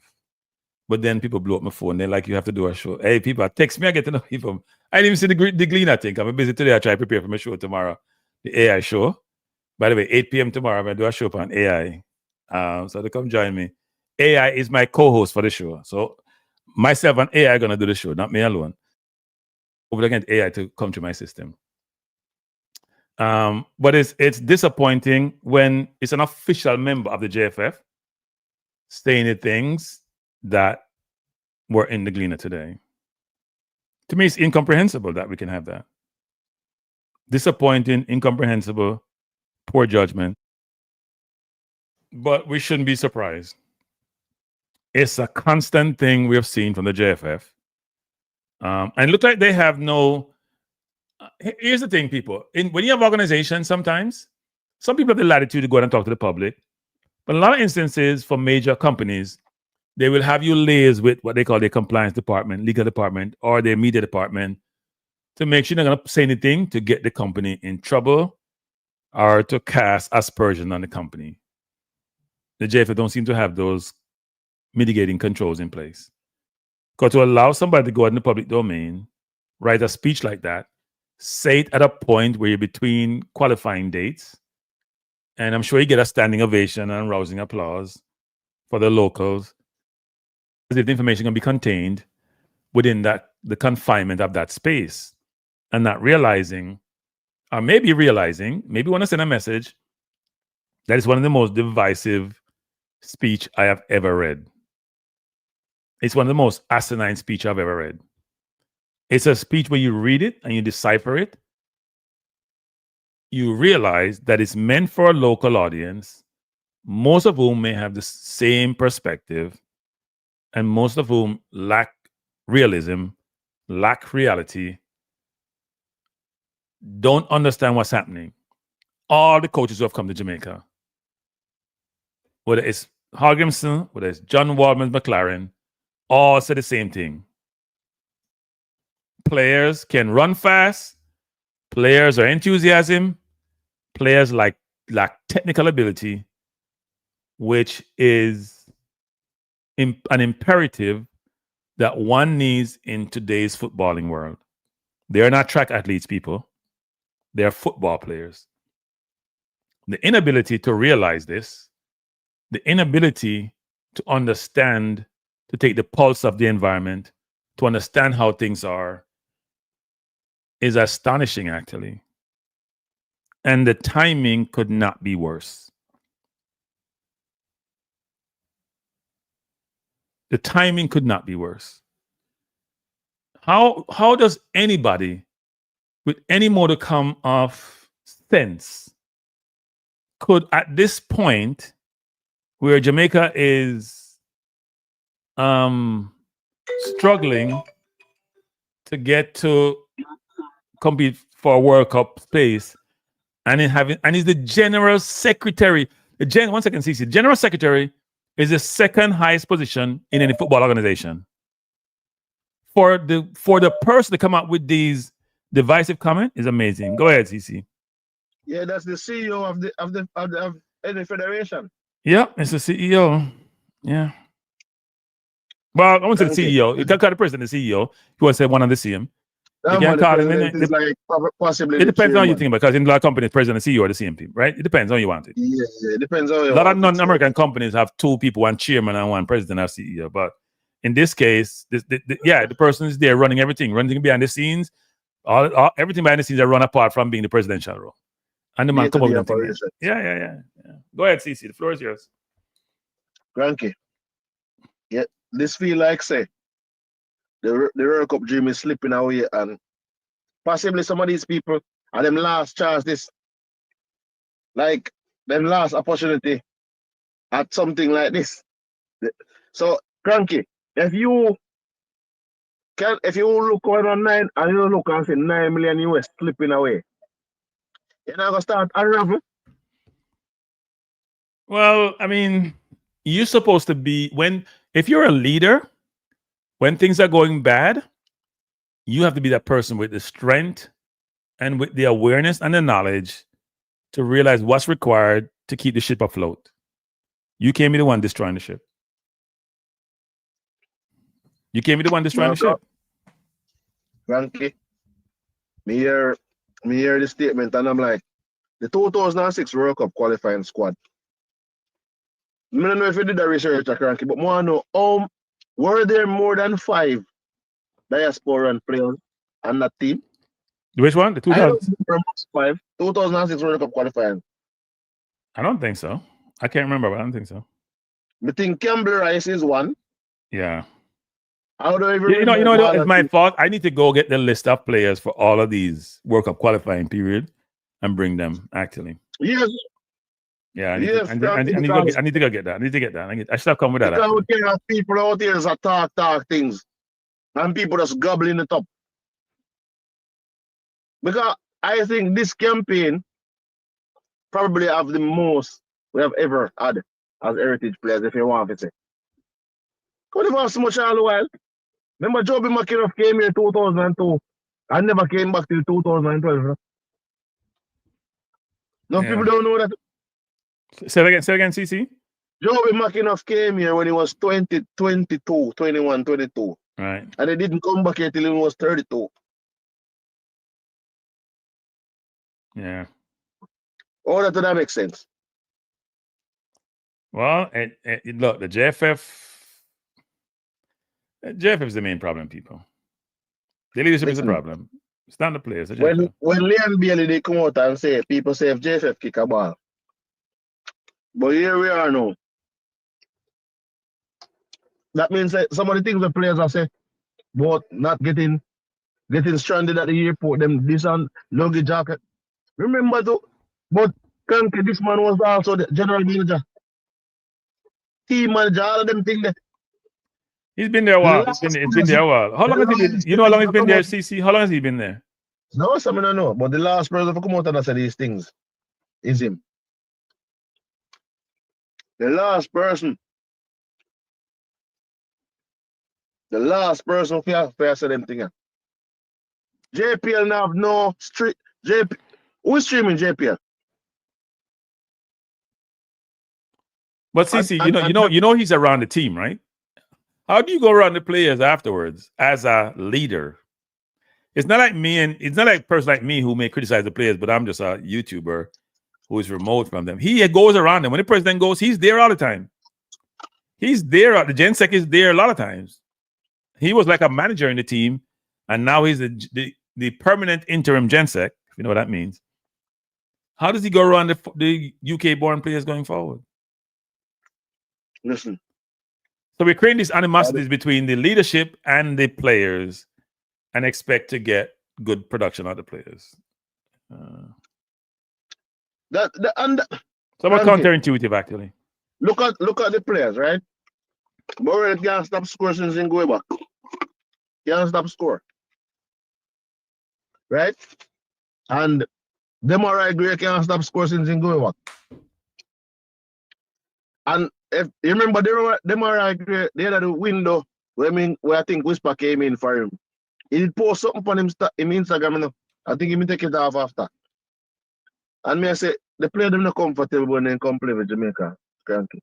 They want to play, but they're not comfortable. They're not comfortable. Yeah.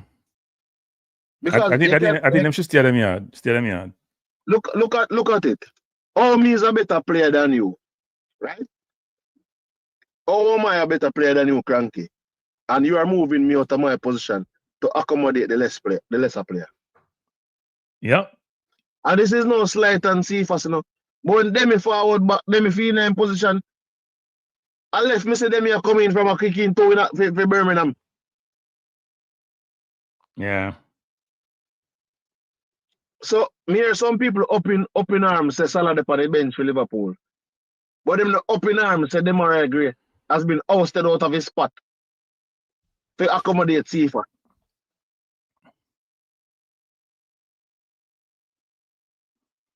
I saw him score a goal this weekend from that spot, you know, come inside and put the yeah, but I see him spot the man score from the week before, Cranky. Yeah. A joke thing, Cranky. Remember when Demarai Gray come and score left, right, and listen. Me don't know, like for me, as a right for say Cranky, man, every time I yard, brother. Yeah. Never stay We don't deserve to go to no World Cup. With our attitude towards our players are callous. We don't deserve to go to any World Cup under the administration we have. You know, make sense, Cranky. I want to see my country in the World Cup, but nobody's going to play on my patronage to say, oh, because I'm a Jamaican. Yes, as a Jamaican, I want to see us do well. But with these type of statements coming out, and the puppeteer, like me heard put all the radio to the master boy, look there. They spit. What radio? What you heard on the radio? Your nemesis. Which one? The look a shot, man.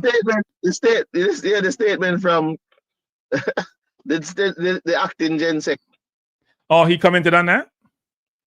In posted I say, yes, a long time me I said, sit there. And see this man come say it. So I said, no, you a couple of weeks ago I say, you're not against overseas. You're not against heritage. No, the same man say me divisive because I say CFA's not guaranteed starter. You're not xenophobic, but you jump on a xenophobic statement.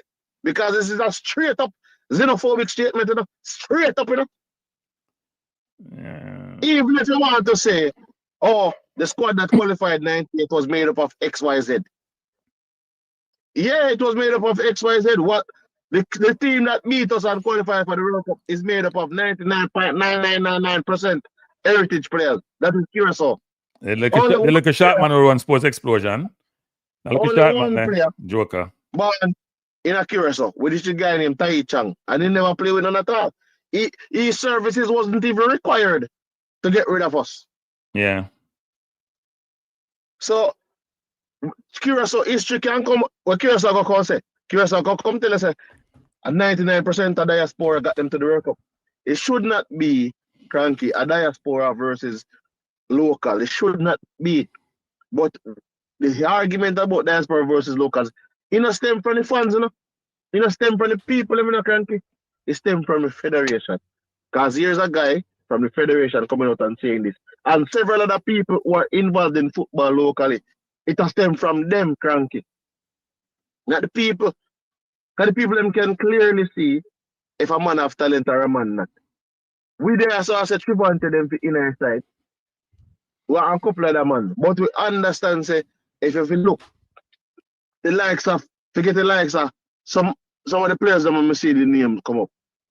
But I don't know one local it's like one local everything. And when we should be striving for the best for everything. If the best is local, so be it. But we cannot be just taking up and say local versus overseas versus. Then at which point in time, Cranky, will we ever be able to sit down in the stadium and celebrate a team? Yeah, no, the problem is that the narrative is being carried by the local short man. The local short man are the biggest problem. You know, what the biggest problem, you know? Has a big following. Him just try to make some quick money. And he may say anything to make some money. He might talk about both sides and mouth at the same time. Local short man are the biggest problem. One of the bigger problem, even bigger than JFF. Because the JFF follow him say sometime. They look at man them like Rice, Simpson and man there. I like some little sycophants. All of them. Them follow look at man run off him mouth all the time and he say him smarter than everybody else. And say if one say A today and say B tomorrow and B and A opposite. And just get away with it. Joke thing. Yeah. Me now say I am say listen, me never bring up say the local player them because I see players in me see players on me always I say the player in Warner Brown came in and proved say him did deserve this spot. He came in and him doing thing, score a couple goals and thing. But I am saying that the federation is trying to focus on getting our league to be visualized, people seeing it. And that them try enhance football in the country. The league is a 10th in we're not look at we understand what about now. The league is a 10th in CONCACAF. Mount Pleasant is 66 in this region in terms of team. 66. You think about that. This is CONCACAF. This is not Europe or South America. And the JPL is 10th in this league.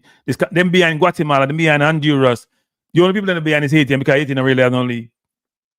And then we don't have any infrastructure. We have produced the right players them, and then we are talking about say we want to use local players to play and win and dominate. What are we talking about?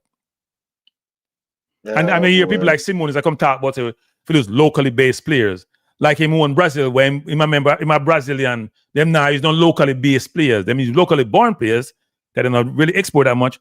They ain't got no locally based players in their team. Very few, if any. A few overseas players in the team, and he might talk about say if you have locally based players in your team. When film country now do that. Them are a hypocrite. I don't think it should be half a pay. People should be making it. If you're locally based, that means you're not doing well in football, people, unless you're really, really young. That's what it means in football in today's world. If you're trying to be a professional. If you're locally based in Jamaica, in the 10th ranked league in the world, where the 66th ranked team in this region is the top team in the Caribbean, and you're playing in Jamaica, and you're a senior person, 25, 26, you're not doing well in football. You can't feed yourself and your family in a really reasonable way. It's amazing to hear the nonsense. Yeah, I don't know. You know, so the other day, I look on it and I say people not even understand. Say, right now, I don't know what cranky like. For me, I think it just rubbed me the wrong way if you say the statement, the utterances of the gentleman just rubbed me the wrong way. Like, you have some opinion you keep to yourself, bro. Yeah, I mean, when you have a certain roles in life, people, when you have certain roles in life, you have to be careful about how you operate. Because whether you're home or abroad, you are being assessed as an ambassador for that organization. And when you're in an executive position, you're no longer an ambassador, you represent the organization. You are viewed as the organization when you say or do anything. For someone is a GenSec to come out and make those statements in the public forum because he wants to get something on his chest or appease the local constituent organization.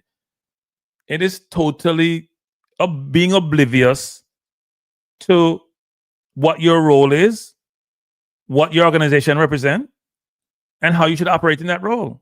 You're oblivious. It's amazing that somebody could actually do that. It's just crazy. Too much things happen, man. Too much things is happening, cranky. Like, look, I understand people are disappointed that we have made the World Cup, but to blame it just on, look, the players have culpability in this. We won't disagree. But the biggest failure is the JFF. They hire the coach. They recruit some of the players. Not really. The players come in. They don't really do nothing. They don't have a recruiting system. They don't create the best environment for the players to be successful. And then they are ones looking around saying, oh, throw these diaspora players on the bus. What about the locally born players? Where were they? We had 6 on the field in the last game. Where were the locally born players? What, they were camouflaged? So then we had 6 on the field in the last game. In the last 30 minutes, we had 5. In the last 10 minutes, we had 6. And most of our offensive players, where were they? But my problem is this, Cranky. If you take this sledgehammer now and slam it in the diaspora and players them face, what are you telling the younger players that we are trying to get? That's a good question. What are you then, Cranky? If you have a little 18-year-old, 19-year-old, probably Che Gardner come and play for Jamaica because him father did that Jamaica football legend. So him probably can get him. But like, why would they? I see what's his name, son, going for England U team. What's his name from Brazil? The centre half. Thiago Silva. Yeah, son going to play for England junior team. So I don't see why Gardner's son, if he's good enough, want to go play for Jamaica with its dysfunctional organization running it. It's just crazy because if I'm a youngster, you come to me, I'm gonna say, but because my agent probably would have tell me this already, so I'm like, are you still of the view that players of my ilk are the reason as to why the country has failed over several campaigns? That's what I would ask, when I come recruit me, And that, but the recruitment is not done by people like I have no idea what Roy Simpson does in his role, apart from take up space. I have no idea what he does. I have no idea what Roy Simpson does in his role. I know what Dennis Chung did. I have no idea what Roy Simpson does. I don't. None. To any leader worth their salt, don't blame their subordinates. Don't blame their consultants. You want to call them consultants for any failure in the organization or the inability to accomplish their objective. You pick them, you oversee them, you direct them, you own it. I have never heard any real good leader who's going to pass the buck and trying to indicate that they're not culpable when things go wrong. That's not how real leaders operate. The lack of leadership is so apparent and so evident. And it manifests itself in situations like these, where we're here talking about something which should not be coming to the public domain. It shouldn't happen. Yeah, this is good. This is devastating. Thank you. You know what this can do to this can set back Jamaica football. Cranky, we all know. Somebody tell me it's not interim, it's permanent interim. You know what permanent interim mean? He's not interim. Permanent interim. Man has been in the role for how long now? He ain't in no interim. When did Dennis leave? In March? Yeah, no, April. April did Dennis leave? He ain't no interim. They can't afford to pay nobody else. Listen, this thing get to, like, for me, I say, if you don't know, say, we already understand Jamaica football, we need for development of players need to take place in the leagues and them local clubs and academies and things. But for you to come out and say something like this, it is highly irresponsible, especially given the office that you sit in. Yeah, it's well, what question could you have been asked for you? No, he wasn't. No. That's a speech he gave. What question? He gave a speech at the business house association dinner they have or something. He gave a speech. He said he had two speeches. One speech was if they won, like the coach probably did, and one speech if they lost. And this is the speech that he lost. So if they won, he would have said thanks to all the players. The overseas players, if further great. Now they lost. He said, you know what? Get rid of them. They're a waste. Oh, tell me now, Crank. Me a baller. You can't. Listen. Me don't know, like. Well, we can look at this two ways. We can say, you know what? Who cares what Roy Simpson wants to say? He's irrelevant. He's just occupying a role. He has no substance. We have to worry about him. We are focused on Jamaica. Rudolph Speed is picking his team. Rudolph Speed doesn't listen to anybody but Rudolph Speed. Rudolph can do what Rudolph does. And so Rudolph not going to hear his nonsense. And the player should not listen to him. He doesn't represent the JFF. He's just there in a pseudo role. All we can say, he's a Gen Sec. And will be Gen Sec going forward. He represents the president and the JFF. And his view that he's espousing is a view which permeates Jamaica, which is what most of the people in football, you hear them, Whitmore, Juridina, Little Shotman, Toxic Boss, all say the same thing. All say the same thing. All say the same thing, people. That is the standard thing you hear nowadays from the local player in the football, is that they need to go back to local. And they don't realize the world has moved on and they have not caught up. The world has got better and they're falling behind. It's like a moving car now. You're a car reverse, but you can't tell it now. Because the car you had for a long time, it was keeping up and it's going backwards. You haven't seen this going backwards. People are leaving you at the station and you don't realize that. People are all recruiting overseas. We don't recruit well. We recruit poorly. Haiti recruited well. Curacao, we recruit poorly. That's part of the problem. I agree some of the diaspora players are not as good as we need them to be. We totally agree with that. But to blame the entire failure on the diaspora and don't look in the mirror, that's sad. Very, very sad. And I don't understand why someone who occupies that seat would say the things that he has said. He's irresponsible. He should be fired. Like, that's, to me, that's a fireable offense, people. That's a fireable offense. I don't normally push up people firing, unless it's like a coach. I don't get paid enough money. But somebody who make those statements in public domain representing the JFF, he should be fired. You don't know if you accept this call up, man. Make them go and go them business, man. Testing. I think I lose my mic, You get fired. I think I got fired. Yeah, I lose my mic. Me can't hear him. Hold on. I don't know what happened. Wait, hold up. Listen. Testing. My mic gone. It's all right. Well, I don't know. All I can say is this. You see? Yeah. With these utterances, Cranky, I don't want. Listen, I never knew these words would come out. Jamaica does not deserve to qualify for the World Cup under this current administration. And all of the people in Mother B and Bailey must apologize. Yeah. All of the people who were bashing and beating Leon Bailey must apologize to the player, because the player came out and settings and people were and they tried to bully the player. Yeah, but something Bailey says, people can't hear me, people. Come can't hear me. Testing. Oh, man, good now. No, I think something Bailey said wasn't appropriate. I'm not gonna give you that, CC. No, I think some things that he said wasn't appropriate. But sometimes, in order to tell the truth in a Cranky, you just attack your mind, and the youth did uncomfortable. The youth come up to play for Jamaica and uncomfortable in the environment.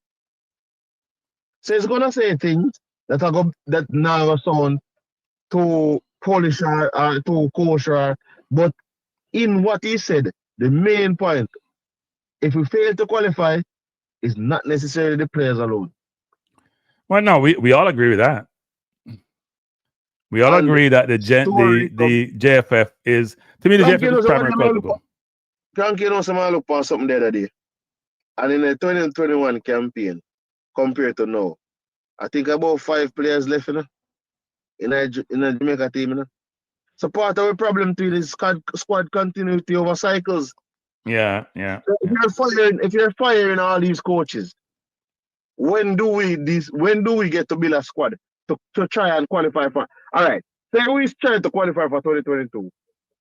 Sorry, you would think that the lion's share of that squad would be trying to qualify for 2026. But it is not so. I think Panama had about 13 or 14 players from their 2022 campaign that came over into their 2026 campaign. Yeah. And so, and everything single nationality. This, all right. If you want to be successful, you have to look at what successful people have done. When I look at the teams that have qualified for the World Cup, the Argentina won the World Cup. The Argentina squad is made up of majority of the players that played in the last World Cup. Yeah. No, I mean, continuity is important. England, yeah. So in terms of squad continuity, the problem that we have with squad, is like we try to prepare. I remember saying this before, Cranky, and them fix this now still enough. But I remember saying it before, and people did a laugh after me. Say, why do we always only have a coach for the youth teams when the tournament have gone? So if the tournament is December, the coach announcing in November. But no, that has changed, right? We have a coach for all the teams except the senior men's team permanently now, right? With the technical director now, the under 17 coach and the under 20 would have Austin. So we have coaches now across the board. It has changed, but I'm just saying. I remember saying it years ago, Cranky. I said it like 4 years ago. When in a COVID when time with us accompany you to, I said it. I say it's ridiculous that before the tournament and then we get coach. No one fix the problem there. But the biggest problem, as I said before, we're gonna say this before we go. 3 main things as to why Jamaica is struggling in football. No clear tactical identity. That's number one. No cohesive there's no cohesive development, youth development system. There's not a cohesive youth development system. And number 3 is squad continuity. Without the first 2, Cranky, you will never have the third. No, I think there's one main reason why Jamaica is struggling in football. They have the wrong people running the organization, the JFF. Everything comes from the top of the house, CC. You have the right people in place, they'll figure it out. They'll come up with the right strategy. They'll deploy the right strategy. They'll get the right people in the right roles to execute that strategy. That's how it works. So whether it's football development, whether it's infrastructure, whether it's raising money, whether it's media, whatever it is that you require, so long as money is not a restriction in the traditional sense. Yeah. Why is the sporting organizations in Jamaica the worst run professional organizations? Say that again? Why are the sporting bodies in Jamaica the worst run professional organizations? Not every one of them, but some of them. Not everyone. Cranky, what are you talking about? Then use the track and field as the barometer. Track and field is the athlete, them the individual. I know. Cranky. Them is the next one, set of one. Them worse. Cranky. No sporting organization in Jamaica now run up to code, up to standard. None. I'm willing to challenge anybody upon that. Then these people don't know how to administrate a sport. Yeah. They don't. And the one person what them say, no for administrate a sport. If you notice how them talk, like me I tell you, members of the man netball vice president, the people that don't know how to administrate a sport, Cranky. And that is Jamaica's biggest problem. Is that a sports issue or is just that a country issue? I think it is it'll probably be is it a national issue or is it a sports issue? I don't even understand what it is right now, Cranky, to be honest, because we have brilliant people within the country. We have brilliant people who have migrated out of the country. But it's like I don't know if it's a jealousy thing to say, oh, we're not Cranky's living overseas and we wouldn't want to bring Cranky to come and run this organization. I don't know, Cranky. I don't know. Like if for me, some reason, we can, just like all the people leave the country and go get other accolades overseas. We can bring them back in. They were born here. People may talk about born here, Cranky. Born here, went away, and went to university, go to other things, gotten higher level education, higher level training, all kind of things. And we don't try to leverage that and bring it back to us in terms of administration wise. Yeah. You know, right now, may I tell you, if you see, the moment the athletes, the talent look like it run out, give thanks for the high school championships. Because so comes they can move so athlete and then Steve Francis and Glenn Mills. And yeah, no, look, track and field is, I mean, people still draw the analogy with track and field. Instead of drawing the analogy with other countries who play football, they want to use another sports as the basis for doing so. Yeah. If you go to team sports, look at what happened to cricket in the West Indies. Yeah, well, no, he doesn't talk about that. We use the examples which suffice or which suits our narrative. We don't use the example where we see, you know what, things have gotten worse. The first three cricket World Cup, West Indies was in it. 75, 79, 83. 1-2 straight. 20 years with 20 years dominating test cricket, the highest level of cricket. So that means West Indies was on the pinnacle. As arguably, like Brazil is to football, West Indies was to cricket. And then they're where now. Because guess what happened? The sport started to become more administrative, more boardroom, the sport started to become more modern and with more professional. And when the sport become more professional, it become more organized. It become more organized, you have better administrators. People who when the sports became more high level.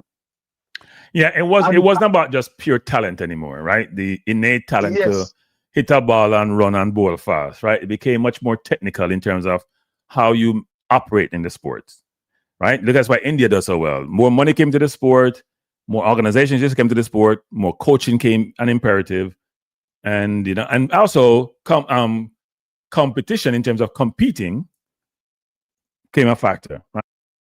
You're competing, so less people playing cricket. There are a lot of different factors, and leadership didn't catch up with the movement of the game and the change in the game. So we never, like for me, we don't know how to administer that sport, and that is one of our biggest problems. But this is an irresponsible statement. But anyway, Cranky, big up yourself. Yeah, man, I'm not closing the program. I'm almost 2 hours. I'm from 7 o'clock, 8 o'clock, so I'm almost 2 hours. Around me 2 hours. I'm not the program 1 2 hours anymore. I do a 2 hour thing and jump off. All right, no problem. Thanks, CC. Thanks for the call. People, I'm not closing the program, but I want to say this before I go after, which is this. We have to do a better job as a people of stop being divisive amongst ourselves. We struggle enough as a race of people in terms of us not being accepted in the world. You're seeing a genocide being committed in Sudan, and people really talk about Sudan. And in any part of the world where things are happening, it's front page news over and over again. That means you don't count. And it's frustrating to me, especially when you've been on this earth for a while, and you see these things happening, for us not to realize that if someone is from your heritage and that person supports you, or those individuals support you, and then you're trying to push them away, and all they're doing is trying to help you. They may not always be successful. They're trying to help.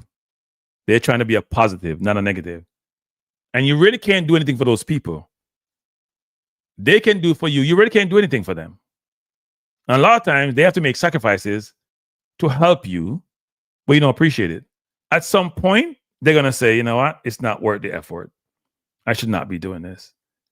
And the people around you will suffer. You may not suffer. You may be in your individual situation, which is good, but you're supposed to be in a leadership capacity. You are put there to be a role model, to be positive, to lead, to be accountable. And when you show lack of those attributes, which are supposed to be what people want to emulate, and you don't have this self-awareness to realize this, it's sad. So you ask yourself the question, why are you in the role? Are you just to get paid or to create dissension, to create divisiveness? And when we have people like Liquor Shotman, who's saying my big platform, I say, no, if you say I'm smart, I can't be as dumb as you know what. Because all you're thinking about is yourself, your divisive self. You try to call me divisive, which suggests you don't know what the word means. So I suggest you go look it up in thesaurus or something. Today we go to Google, but Google could be wrong. Go look up the word, what divisiveness means. I'm not going to be Speed about the article tonight. He didn't write the article. In fact, Speed doesn't write those kind of things, actually. He has said some things, which I've talked to him about years ago, which I'm not sure he espoused those views today. I have said publicly, I don't think if you're part of a failure, you should be given the role of head coach. But having said that, I was willing to bite my lip and do whatever I need to do after I get it off my chest to support this objective of trying to get to the World Cup in March. So right now, you know, I like to be on the fence. I am torn because I love Jamaica to get to the World Cup. I would love to beat my chest as Jamaican so we get to the World Cup. But the people who are running the football, who are not Jamaicans actually, they're not real Jamaicans. They're only born in Jamaica, as the Prime Minister says. They're not Jamaicans. They're fake. They can't be real Jamaicans. They lack the intellectual capacity to operate in the leadership capacity, and they should not be in their role. They should not. I don't know about Jod Erdman. I know he coached both Canada, male and female team. I know he got caught for spying with the women's situation. I don't know him enough to comment. I try not to comment on people I've spent a lot of time studying and understanding and assessing. His name has come up a lot, but Rudolph Speed going to be the coach for the upcoming World Cup qualifiers. The confidence being exuded by the JFF is false confidence, people. It ain't real. It ain't real. They ain't got no real true good plan about how they're going to achieve that objective. They're going to try different things, but I'm sure they're going to sit down and figure it out. But that self-confidence is typical Jamaican self-confidence. We're overconfident in most things in life, right? We're not deterred by challenges, but a lot of times, especially when it comes to sports, we're very overconfident. And sometimes it's not warranted. But we'll see what happens. I'm going to sit back and watch. But I must admit, I thought the last time was my very few times I cover football between now and March, but apparently that's not the case because the JFF keep putting out doozies. And you have to respond to them. You have to try to negate some of this narrative because it's very, very unhealthy. It's unhealthy for leaders to act like kids. It's unhealthy for individuals who have been given certain roles to represent an organization not to understand what their responsibilities are. It's unhealthy for us to listen to this nonsense, for us to listen to this sense of responsibility, for us to listen to individuals who are pondering to a segment of the population, all of them who are similar and the same, and all of them who are probably doing okay and don't have the kids' interest at heart, don't have the local players' interest at heart, are not doing enough to understand or to go learn what needs to be done to be successful. And I'll go up with this phrase I like to use, which is, they don't know what good looks like. They don't know what good looks like. And if they don't know what good looks like, God help them. So people, thanks for being here. If you like the program, hit the like button. If you don't hit the like button. That's me. But I appreciate you being here. There are some people who have not joined the they have joined the cranky. I'm gonna call it the Cranky Nation, actually. I'm gonna call it the Cranky Nation. So we're moving forward, people. Slowly but surely, we're moving forward. Progress has been made. Trying to get to 10,000 subscribers in the next month and a half. So if you haven't subscribed before, hit the subscribe button. If you know others who would like to join and have the engagement. Tomorrow, I'm here, 8 p.m. tomorrow, to talk about AI. It's very important. So I'm people that look at it. It's very, not promote this program tomorrow. It's very important for those of you who are in the workplace, because I've kind of stepped out of the workplace, for you to understand the world you're progressing towards. And I will admit, because I had a long discussion with my nephew yesterday, you and I are talking about this constantly. because both my nephew and my niece are now considering what their major should be in school, because I am very concerned about their future, and I'm very concerned about where AI is taking us and what the implications are. So you should be thinking for your own selves, if you're in college, if you're in the workplace, is my job susceptible to be performed by AI in the next year or two? And should I consider alternatives? It's very important. So join me tomorrow, 8 p.m., where myself and AI, who's my co-host, is going to have a conversation with you. Invite others to join too. And when I finish doing that presentation or discussion, you can ask questions and you can engage. You can also ask AI questions. Did I sabotage my job for YouTube? No, I didn't. I am. It's funny because before I go, I'll say this, which is when I used to be in corporate, I started coming on YouTube about a couple of years, maybe 2 or 3 years before I left corporate. I was very concerned. I thought, this is how you sometimes are naive sometimes. I wasn't really saying anything bad anyway to get myself in trouble with corporate. And, but I was always cognizant that social media is not a safe space.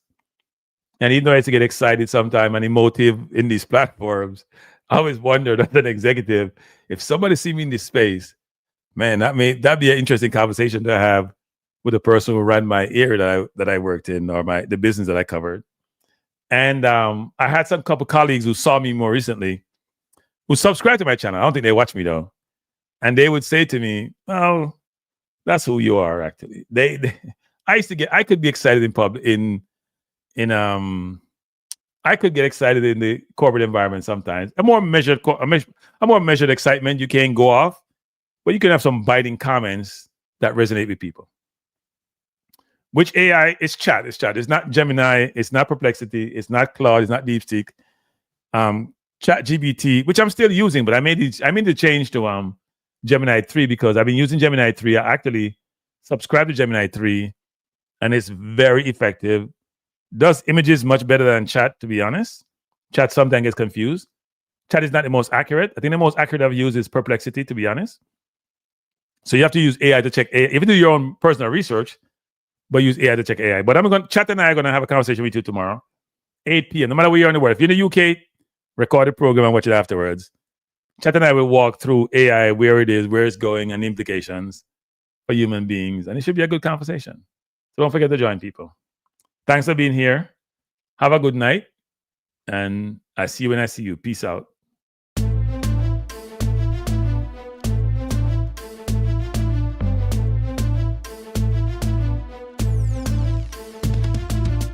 Cranky Life is the best to be now. For the best sports talk, and it's free, yo.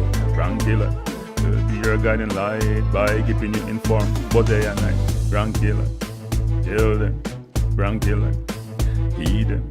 Cranky Life, want them. Cranky Life. From the courts to the field, we'll never lose because Cranky has the hottest news.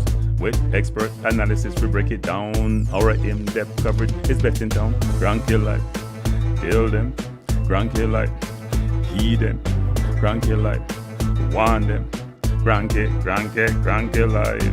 Cranky Life, where the sports is spicy and where we keep the discussion lively. Cranky Life, get to know the name because Cranky analysis is never lame. Cranky Life, give me my Cranky Life. I want my Cranky Life. Must have my Cranky Life.